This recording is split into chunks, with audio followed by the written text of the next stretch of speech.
नमस्कार मित्रों, मेरे इस चैनल पर आप सभी लोगों का हार्दिक अभिनंदन है।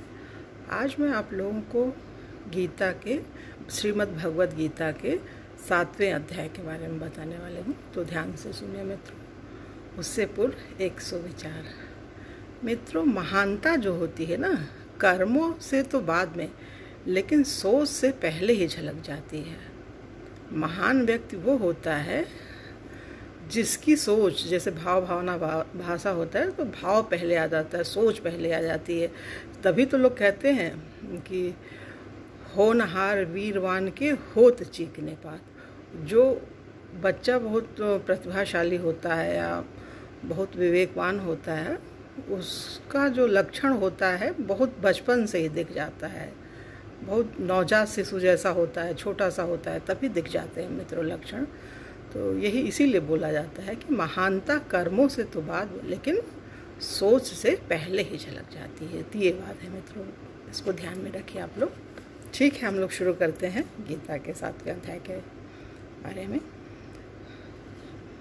भगवान बोल रहे हैं अर्जुन से, हे पार्थ, अनन्य प्रेम से मुझ में आसक्ति चित्त तथा अनन्य भाव से मेरे पारायण होकर योग में लगा हुआ तू जिस प्रकार से संपूर्ण विभूति, बल, ऐश्वर्य आदि गुणों से युक्त सबके आत्मरूप मुझको संशय रहित जानेगा, उसको सुन। मैं तेरे लिए इस विज्ञान सहित तत्व ज्ञान को संपूर्णतया कहूँगा, जिसको जानकर संसार में फिर और कुछ भी जानने योग शेष नहीं रह जाता है। ये बहुत ध्यान देने वाली है मित्रों बात, इसको बहुत ध्यान से सुनिएगा, बहुत जागरूक हो करके। भगवान बोल रहे हैं, हजारों मनुष्यों में कोई एक मेरी प्राप्ति के लिए यत्न करता है। हजारों मनुष्यों में कोई एक मेरी प्राप्ति के लिए प्रयत्न करता है, और उन यत्न करने वाले योगियों में भी कोई एक मेरे पारायण होकर मुझको तत्व से अर्थात यथार्थ रूप से जानता है, मतलब पूरी तरीके से जानना चाहता है, जानता है। पृथ्वी, जल, अग्नि, वायु, आकाश, मन, बुद्धि और अहंकार भी इस प्रकार, यह 8 प्रकार से विभाजित मेरी प्रकृति है। यह 8 प्रकार के भेदे वाली तो अपरा अर्थात मेरी जड़ प्रकृति है। ये जो 8 प्रकृति है मित्रों, ये जड़ है। इसको क्या बोलते हैं? अपरा। और एक दूसरी है, उसको परा बोलते हैं। फिर बोल रहे हैं भगवान, इससे दूसरी जो है जिससे यह संपूर्ण जगत धारण किया जाता है, मेरी जीव रूपा परा अर्थात चेतन प्रकृति जान। अपरा और परा, अपरा में मतलब जड़ चीज़ें हैं। अपरा में फिर से सुनिए मित्रों, ये 8 चीज़ें हैं। कौन कौन सी है? नंबर 1 पे पृथ्वी है, नंबर 2 जल, नंबर 3 अग्नि, नंबर 4 वायु, नंबर 5 आकाश, नंबर 6 मन, नंबर 7 बुद्धि, और 8वें पे अहंकार है। ये क्या है? जड़ है। ये चीज़ें जड़ हैं। जो बहुत अहंकारी होता है ना मित्रों, उसमें जड़ता होती है, वो समझ नहीं पाता है। अहंकार बस वो गलत काम करता रहता है, वही भगवान समझ रहे हैं। तो जो अहंकार है ये जड़ता को लिए होती है। ये चीज़, ये 8 प्रकार के भेदों वाली तो अपरा अर्थात मेरी जड़ प्रकृति है। और हे महाबाहो, हे अर्जुन, इससे दूसरी को जिससे यह संपूर्ण जगत धारण किया जाता है, मेरी जीव रूपा परा अथवा चेतन प्रकृति, इसको आप समझो, जानो। हे अर्जुन, तू ऐसा समझ कि संपूर्ण भूत इन दोनों प्रकृतियों में से ही उत्पन्न होने वाले हैं, और मैं संपूर्ण जगत का प्रभव तथा प्रलय हूँ, अर्थात संपूर्ण जगत का मूल कारण हूँ। भगवान बोल रहे हैं, इस पूरे विश्व का मूल कारण मैं ही हूँ। हे धनंजय, मुझसे भिन्न दूसरा कोई भी परम कारण नहीं है। यह संपूर्ण जगत सूत्र के मणियों के सदृश मुझ में गुथा हुआ है। यह पूरा जगत सूत्र के मणियों के सदृश, सूत्र मतलब माला जो होता है, धागे में जो उस भांति ये जुड़ा हुआ संसार मुझसे। हे अर्जुन, मैं जल में रस हूँ, चंद्रमा और सूर्य में प्रकाश हूँ, संपूर्ण वेदों में ओंकार हूँ, आकाश में शब्द और पुरुषों में पुरुषत्व हूँ। मैं पृथ्वी में पवित्र, गंध और अग्नि में तेज हूँ, तथा संपूर्ण भूतों में उनका जीवन हो और तपस्वियों में तप हो। हे अर्जुन, तू संपूर्ण भूतों का सनातन बीज मुझको ही जान। मैं बुद्धिमानों की बुद्धि और तेजस्वियों का तेज हूँ। हे भरत श्रेष्ठ, मैं बलवानों का आसक्ति और कामनाओं से रहित बल अर्थात सामर्थ्य हूँ और सब भूतों में धर्म के अनुकूल अर्थात शास्त्र के अनुकूल काम हूँ। और भी जो सत्व गुण से उत्पन्न होने वाले भाव हैं और जो रजोगुण से तथा तमोगुण से होने वाले भाव हैं, उन सब को तू मुझसे ही होने वाले हैं ऐसा जान। परंतु वास्तव में उनमें मैं और वे मुझ में नहीं है। ये बहुत बड़ी चीज़ है। सत्व रज तम, ये जो तीनों गुण हैं ना मित्रों, ये भगवान कहते हैं वो मुझसे ही है, लेकिन मैं उनमें नहीं हूँ, वो मुझ में नहीं है। ये बिल्कुल सांख्य वाली बात भगवान ने बता दी, जो दार्शनिकता वाली है। बहुत गूढ़ चीज़ है मित्रों। ये जब आप पढ़ेंगे एक बार दो बार या सुनेंगे तब आपको ये क्लियर हो जाएगा। गुणों के कार्य रूप सात्विक, राजस और तामस, इन तीनों प्रकार के भावों से यह सारा संसार प्राणी समुदाय मोहित हो रहा है। इसीलिए इन तीनों गुणों से परे मुझ अविनाशी को नहीं जानता, क्योंकि यह अलौकिक अर्थात अति अद्भुत त्रिगुणमयी मेरी माया बड़ी दुस्तर है। परंतु जो पुरुष केवल मुझको ही निरंतर भजते हैं, वे ही इस माया को उल्लंघन कर जाते हैं अर्थात संसार से तर जाते हैं। वे इस माया को, मतलब माया और भगवान के बीच की जो दूरी है, वो जो भगवान के भक्त होते हैं, भगवान में निरंतर लगे हुए होते हैं, उनको भगवान ये ज्ञान करा देते हैं कि मेरी माया क्या है और मैं क्या हूँ। जब माया और भगवान के बीच का अंतर जीवात्मा जान जाता है तो परमात्मा प्रभु को प्राप्त कर लेता है। माया के द्वारा जिनका ज्ञान हरा जा चुका है, ऐसे असुर स्वभाव को धारण किए हुए मनुष्यों में नीच दूषित कर्म करने वाले मूढ़ लोग मुझको नहीं भजते। हे भरतवंशियों में श्रेष्ठ अर्जुन, उत्तम कर्म करने वाले अर्थार्थी, आर्त, जिज्ञासु और ज्ञानी, ऐसे चार प्रकार के भक्तजन मुझको भजते हैं। भगवान बोल रहे हैं अर्थार्थी, आर्त, जिज्ञासु, ज्ञानी। अर्थार्थी, आर्त मतलब जो धन पाना चाहता है, आर्त माने जो दुखी है, जो जिज्ञासु जिसके अंदर कोई जिज्ञासा है वो, और ज्ञानी। ये चार प्रकार के जो भक्त हैं वो मुझको भजते हैं। उनमें नित्य मुझ में एक ही भाव से स्थित अनन्य प्रेम भक्ति वाला ज्ञानी भक्त अति उत्तम है। भगवान बोल रहे हैं इन चार भक्तों में भी ज्ञानी भक्त सर्वोत्तम है, क्योंकि मुझको तत्व से जानने वाले ज्ञानी को मैं अत्यंत प्रिय हूँ और वह ज्ञानी मुझे अत्यंत प्रिय है। दोनों एक दूसरे को प्रिय हैं।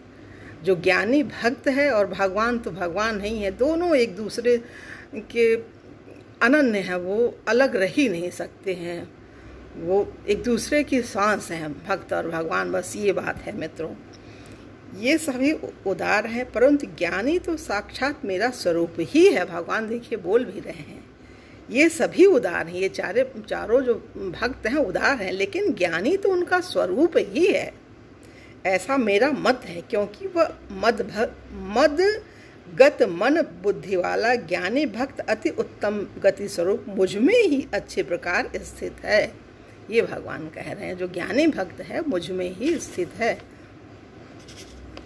बहुत जन्मों के अंत के जन्म में तत्व ज्ञान को प्राप्त पुरुष सब कुछ वासुदेव ही है, इस प्रकार मुझको भजता है। वह महात्मा अत्यंत दुर्लभ है।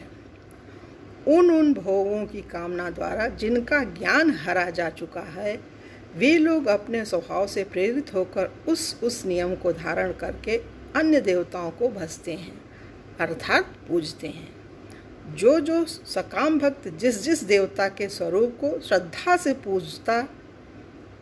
पूजना चाहता है, जो सकाम भक्त मतलब किसी कामना से जो भक्ति करता है उसके बारे में बताएं।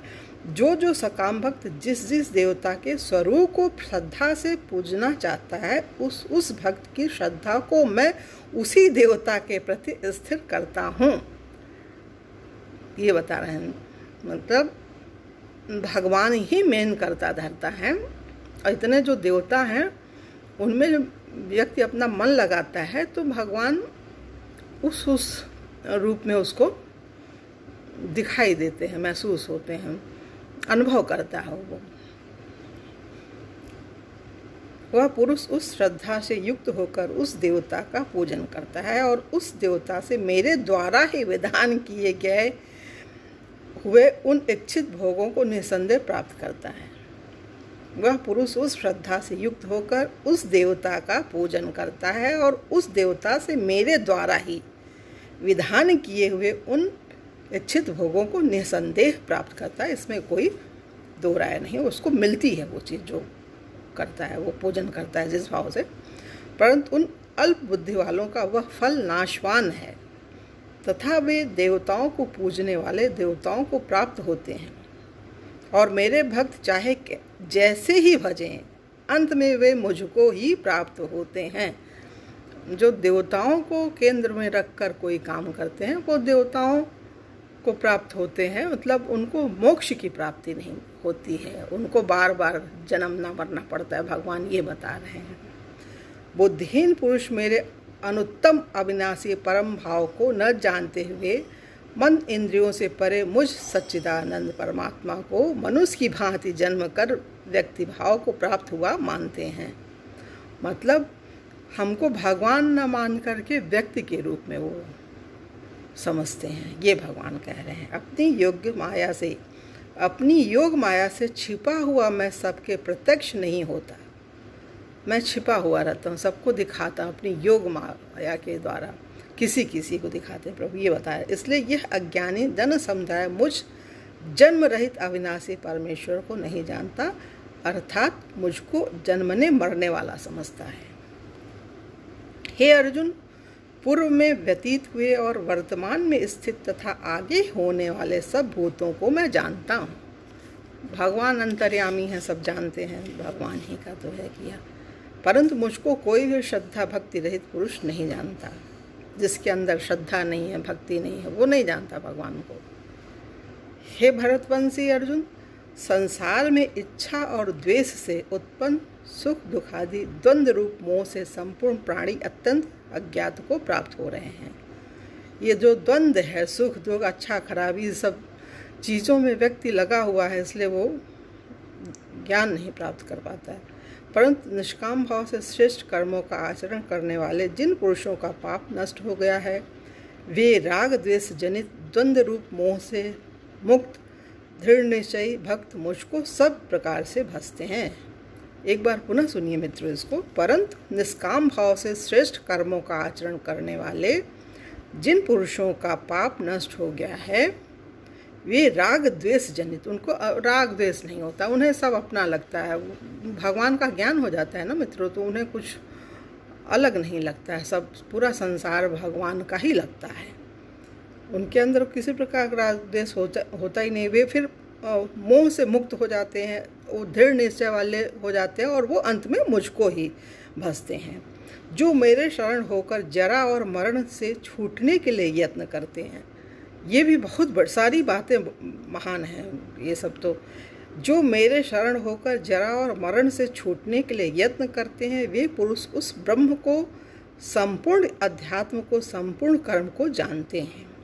जो पुरुष अधिभूत और अधिदैव के सहित तथा अधियज्ञ के सहित सबका आत्मरूप, मतलब इसका कहने का एक अर्थ है कि सब चीज़ का आदि कारण जो हम ही को मानते हैं, मुझे अंत काल में भी जानते हैं, मतलब मृत्यु के समय भी उनको भगवान की प्रतीति होती है, ये कहने का है।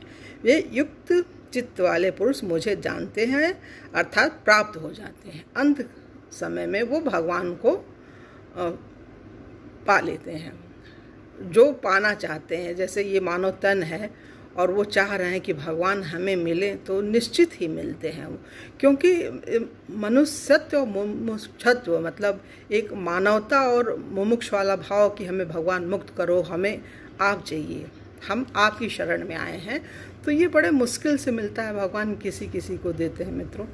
तो यही बात बता रहे हैं, अगर हम लोगों के अंदर ये दो चीज़ें आ जाए, मनुष्यत्व और मुमुक्षत्व, तो निश्चित ही उद्धार होगा, इसमें कोई संदेह नहीं है। और भगवान स्वयं बता रहे हैं गीता के 7वें अध्याय में मित्रों।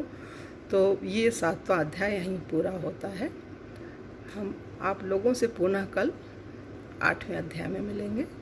तब तक के लिए जय हिंद, जय भारत। ओम शांति, ओम शांति, ओम शांति, ओम शांति।